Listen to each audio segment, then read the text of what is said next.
Assalamualaikum warahmatullahi wabarakatuh. Berjumpa lagi dengan saya pada mata kuliah Sistem Informasi Manajemen. Kali ini kita akan membahas mengenai bab 9, yaitu tentang keamanan informasi. Sebelumnya, perkenalkan, nama saya Selima Sanda dengan NIM 7211419151. Nah, di sini kita akan membahas mengenai yang pertama adalah keamanan informasi, hingga yang terakhir meletakkan manajemen keberlangsungan bisnis pada tempatnya.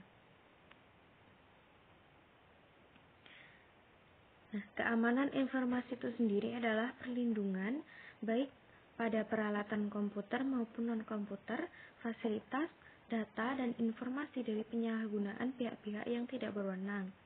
Tujuannya adalah untuk menjaga kerahasiaan, ketersediaan, dan integritas.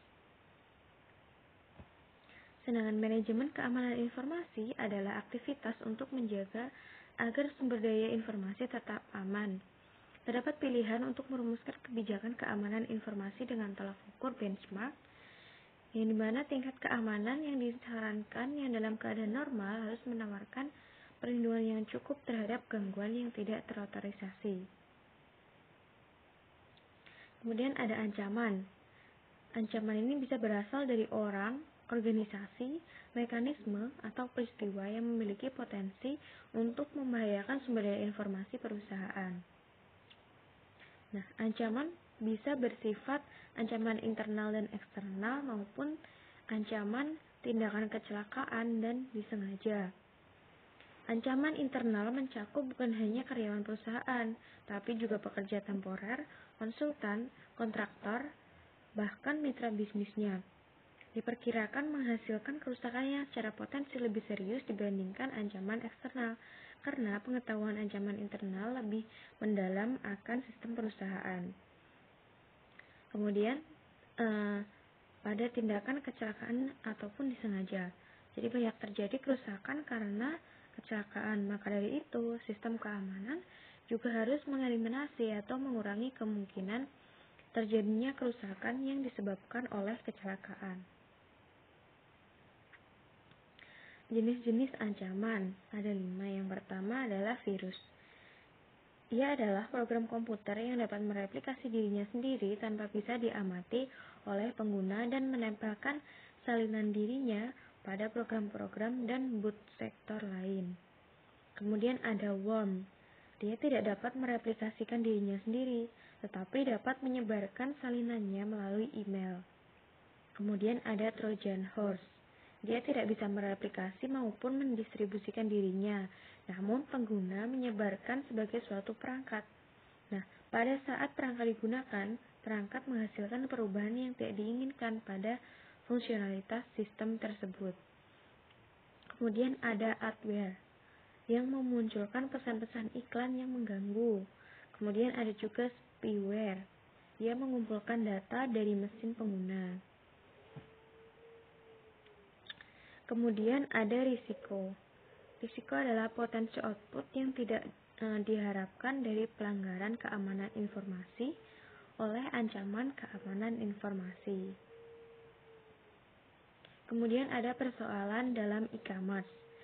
Jadi pemalsuan kartu kredit 12 kali lebih sering terjadi untuk para peritel e-commerce.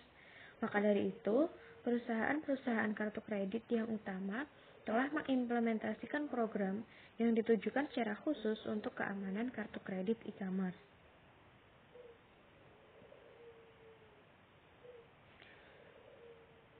Pengungkapan informasi yang tidak terotorisasi.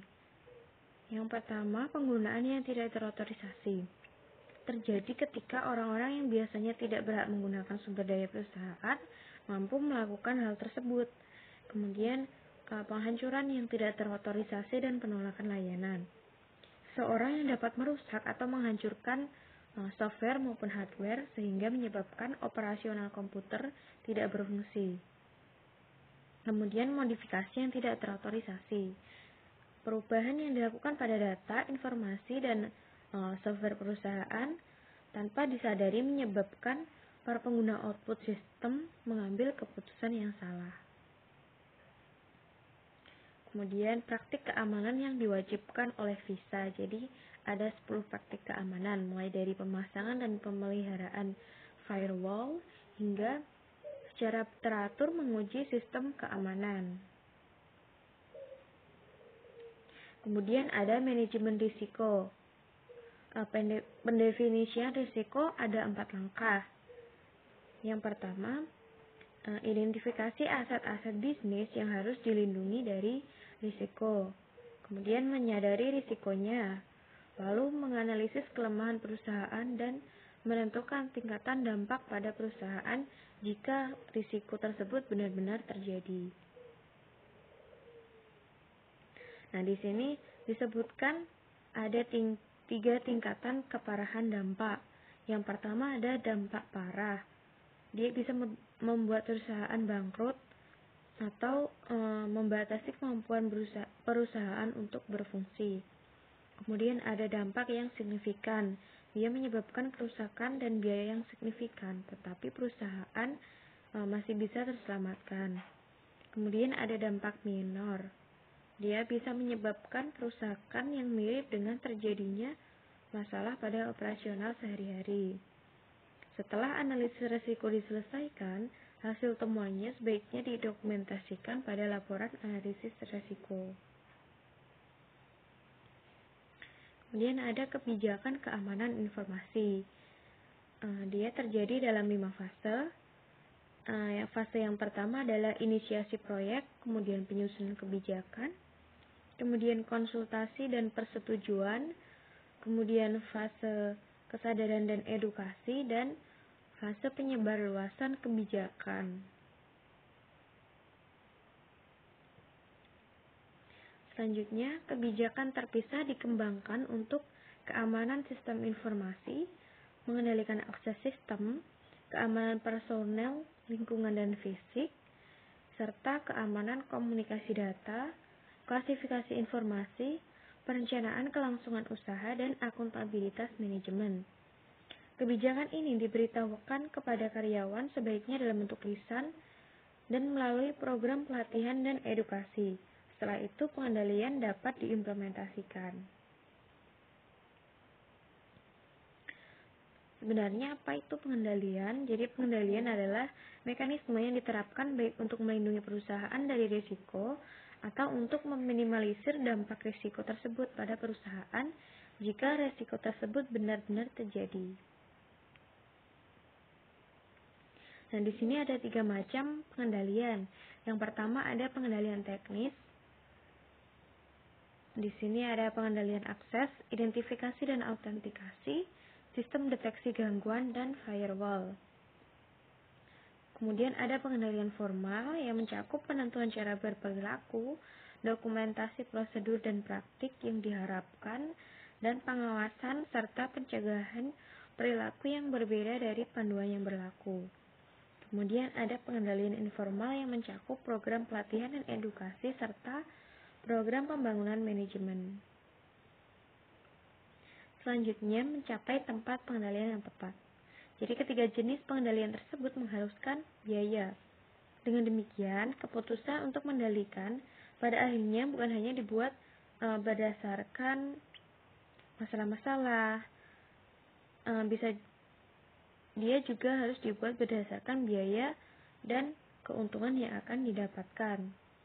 Namun, beberapa industri juga perlu mempertimbangkan beberapa keputusan yang lainnya. Kemudian ada dukungan pemerintah dan industri. Beberapa organisasi pemerintahan dan internasional telah menentukan standar yang ditujukan untuk menjadi panduan bagi organisasi yang ingin mendapatkan keamanan informasi. Selain itu ada standar industri. Jadi The Center for Internet Security adalah organisasi nirlaba yang didedikasikan untuk membantu para pengguna komputer guna membuat sistem mereka lebih aman dalam 2 bentuk, yaitu CIS benchmark dan CIS scoring tools. Selanjutnya ada sertifikasi profesional.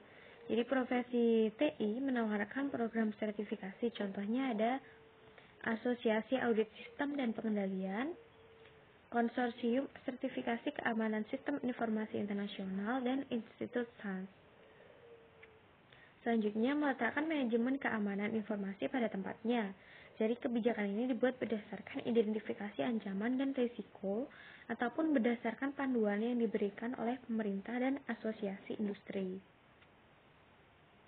Selanjutnya, manajemen keberlangsungan bisnis, yaitu aktivitas untuk menjaga agar perusahaan dan sumber daya informasinya tetap berfungsi setelah adanya bencana. Aktivitas ini disebut sebagai perencanaan kontingensi. Elemen terpenting dalam perencanaan ini adalah rencana kontingensi. Ia adalah dokumen tertulis yang sifatnya formal yang menyebutkan secara detail tindakan yang harus dilakukan jika terjadi gangguan pada operasi komputasi. Selanjutnya, meletakkan manajemen keberlangsungan bisnis pada tempatnya. Merupakan salah satu bidang penggunaan komputer di mana kita bisa melihat perkembangan yang besar. Oke, sekian yang bisa saya sampaikan. Terima kasih. Wassalamualaikum warahmatullahi wabarakatuh.